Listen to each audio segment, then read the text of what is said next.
মুসলিম শব্দের অর্থ আত্মসমর্পণকারী। আমরা যারা আত্মসমর্পণ করেছি তারাই মুসলিম। কার কাছে আত্মসমর্পণ করেছি? আল্লাহর কাছে আত্মসমর্পণ করেছি। আল্লাহর কাছে আত্মসমর্পণ বলতে কি বুঝায়?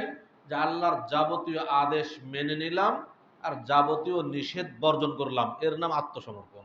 আল্লাহ, আমি তুমি যা কিছু আদেশ করেছো সব মেনে নিলাম, যা কিছু নিষেধ করেছো আমি বর্জন করলাম, এর নাম হচ্ছে আত্মসমর্পণ করা।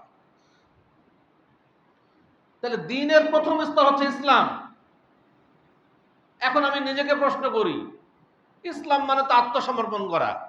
আমি যে নিজেকে মুসলিম পরিচয় দিচ্ছি, আমি মুসলিম, আল্লাহ যত কিছু আদেশ করেছেন আমি কি মানি?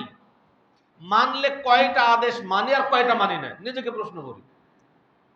আমি মুসলিম পরিচয় দিচ্ছি, আমি আত্মসমর্পণকারী, আমি আল্লাহ যত কিছু নিষেধ করেছেন